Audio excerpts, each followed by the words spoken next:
it's time for you to become a makeup artist, a professional makeup artist, not in the hobby zone of doing makeup. So you want people to start looking at you as if you are a true professional, that this is your career, this is your job, it is not just a hobby. This is very important. This lesson is so crucial for you to just start. You need to start separating yourself from those who just do makeup on the side. They're just makeup applicators. They're not serious about their career. So you are now changing your life to become a professional makeup artist. The first thing you have to do in order to get yourself out of that hobby zone is to name your business. So it doesn't seem like a big deal, but it is, because you have to start believing in your business, in yourself, in creating it as a business so other people can. You expect yourself to really grow and create income that you can live off of. You have to change your mindset. So first thing to do is name your business. So it could be anything. There's so many different things. You can just have it as your name, but a good thing to do is check to see if the domain is available. I know this is jumping ahead a little bit, but it's important. Let's say you wanted to name your business Lisa Lahey, and you look up and lisalahey.com is taken. You need to maybe go back or come up with another unique name, to put in with it. You could put like Faces by Lisa Lahey or something.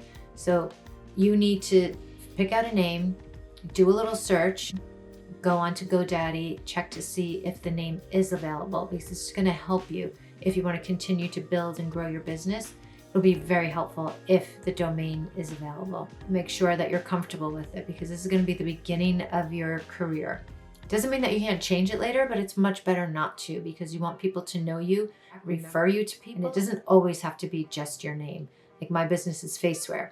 It was Faceware for the longest time. Faceware Makeup Studio, Faceware Makeup Academy. When I was in stores, it was Faceware. Next thing you have to do is get some sort of business card. I mean, business cards aren't really handed out so much, but you can get a virtual one. You can connect it to a QR code or something, but get something. The next thing you have to do is find an accountant. So it's really important, especially if you're going to go to this next step. You have to create yourself as a business. You are not just a makeup applicator anymore. You're a makeup artist building your career. Get an accountant. You don't have to spend a lot of money. You can just call them up, just talk to them. That's all you're doing right now. You're not getting anything done. You're asking for their advice right now. So you're going to find an accountant and find out from them what they suggest you use as your business entity. That means if you're a corporation, you're a sole proprietor, you're an LLC. So you need to do that, because you're going to have taxes that you're going to have to pay. Because remember, this is a real business. You are not just a makeup applicator. If you want to succeed and you want to start making like up to 6 figures, you have to create a business. You could be a sole proprietor. That's the easiest one. You could do that. That's absolutely fine. You can become an LLC, corporation. Your accountant will guide you through which is the best thing for you and explain the differences. I'm not going to do that because I'm not an accountant, and I'm not going to tell you what's best in your state, because it's different. It varies from state to state. You can tell them briefly about what you're doing. You're a makeup artist. You're going to do makeup for special events. You're going to do makeup for all different occasions. If you plan to work in a spa, or if you plan to work in your own studio or salon, or you tend to just be on location and maybe work on productions, whatever the case may be, you can let them know and they can guide you into maybe what's the best thing to choose and how to set it up. If you are going to be selling a little bit of products, then you may also need to set up sales tax in your state. So that's another thing your accountant's going to let you know.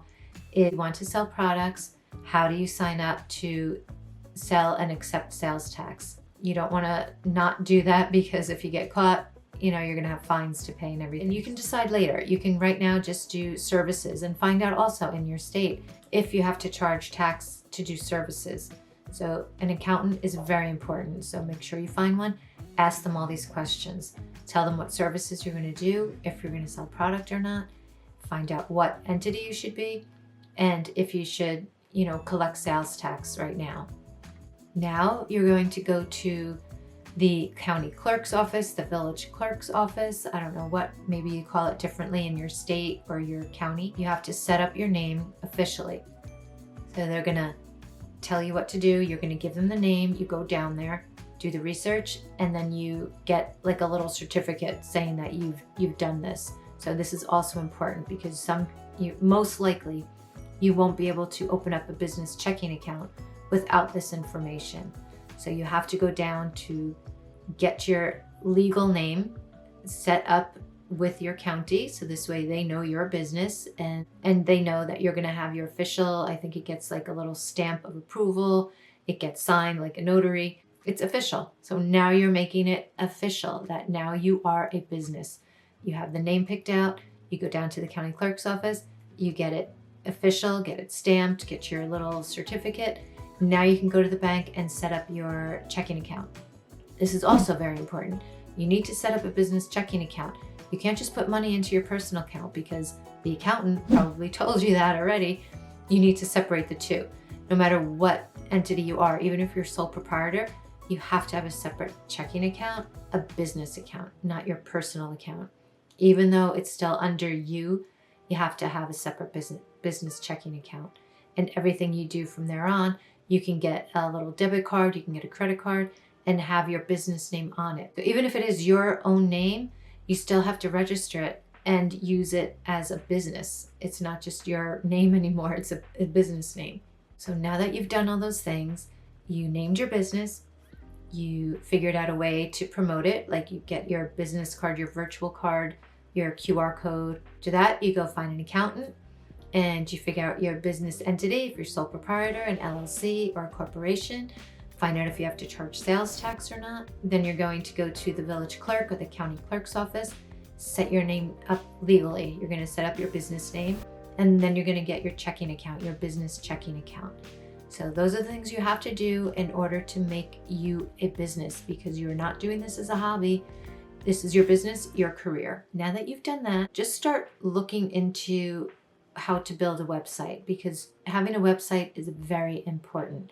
You can start preparing to build your website. If you have to hire someone to do it for you, that's fine. Just don't pay a lot, because you're probably going to change it frequently and you don't need to. There's a lot of ones that you can do yourself to start thinking about your website. Someone asks you, oh, you do makeup. Can you do my makeup for my wedding that's coming up? Absolutely. Here's my website. Here's my business card, my information virtually, or you just hand it to them. They go to the website. Now they see your prices and they see the services that you do. So now there's no more guessing of, oh, is she going to do it for free? Because let's say it was a friend that asked you. Now you have your prices. You can, of course, tell them, oh, I'll give you a friends and family discount, but now they can see the prices. Now you're totally taken out of that world of doing free makeup, because now you have a website.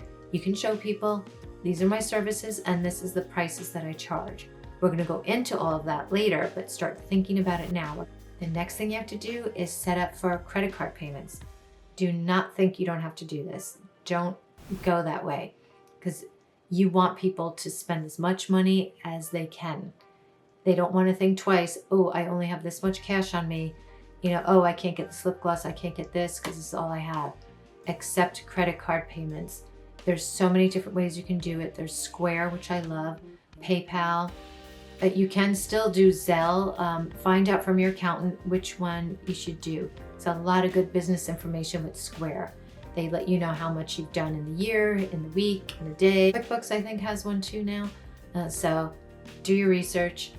I can't tell you which one to use. I can tell you which one I use. I do use QuickBooks, but not for payment. I use Square. And I also have used PayPal and Zelle, of course, but most of the time Square. That's my go-to. So that's the one I use. Doesn't mean that's the one you have to use. Do your research, find out what's best for you. You're doing makeup full-time. You want to build a career. You want to have this as your sole business and make lots of money doing it. So the first thing you have to do is start setting yourself up as a business.